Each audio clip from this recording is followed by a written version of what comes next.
habemus papam. Bw'atyo omulangira w'ekereziya omujja bwe yalangiriddwa akawungeezi k'eggulo. Kalidinaali Prevost Robert Francis mukama gwe yawanzeeko eddusu okufuuka omusika wa Peetero.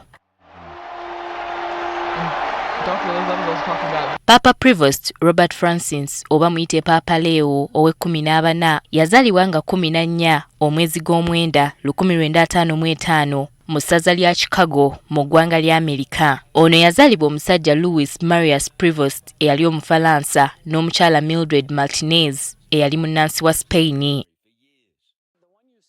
Ono yazaalibwa ne baganda ba abalala babiri okuli Louis Martin ne John Joseph Prevost.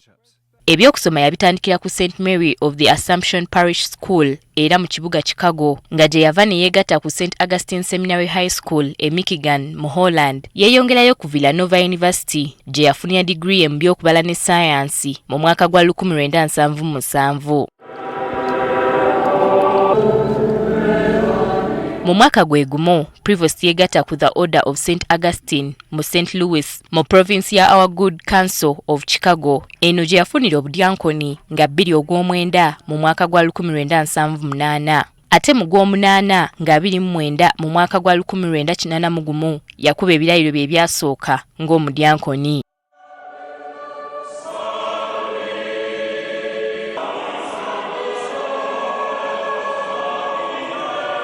Mu mwaka gwa 1979 abakulu mu Roma bamusindika ku Pontifical University of St. Thomas Aquinas bwoba Angelicum era nga 19 ogw'omukaaga mu mwaka gwa 1982 Archbishop Jean Jadot owe Augustinian College of St. Monica yakubisa Prevost ebirayiro by'obusaserdoti ku myaka 27.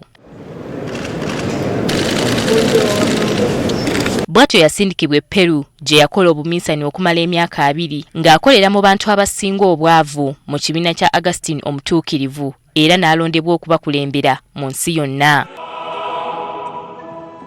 Azze akulira ebigo eby'enjawulo kw'ossa n'okusomesa mu masomero ag'enjawulo okuli San Carlos, San Malelo esangibwa e Roma mu Italy. Mu mwaka gwa 1999 yali obusumba era okuva olwo azze akuzibwa ku mitendera egy'enjawulo gamba ng'okufuulibwa omusumba wa St. Augustine Convent mu mwaka gwa 2015, ssaabasumba wa Peruvian Diocese of Chiclayo. Ate mu Maachi wa 2018 yalondebwa okulira Episcopal Conference mu ggwanga lya Peru. Mu mwaka gwa 2019 Pope Francis yamuteeka ku kakiiko akakulu akalonda abasumba b'ekereziya era nga 3 January 2023 Paapa Francis yamuyita e Roma n'amuwa obwa kalidinaali. Kati Paapa Francis we yafa wabadde tewaliwo kubuusabuusa ng'alina okuba omu ku bakalidinaali 257 abajja okwetikka eddimu ly'okulonda Paapa omujja. Era olw'emyaka gye yabadde alina okuba omu ku abo 133 ababadde n'ebisaanyizo byonna ebironda Paapa gamba ng'obutaweza myaka 8 egy'essalira nga bayingidde olusirika olumanyiddwa nga conclave. Byavuddeyo ng'asukulumiziddwa ku bbo nga yeetisse engule y'obwa Paapa era n'alagibwa eri ensi. Winnie Sanakayenja agafeeyo ku Spark TV.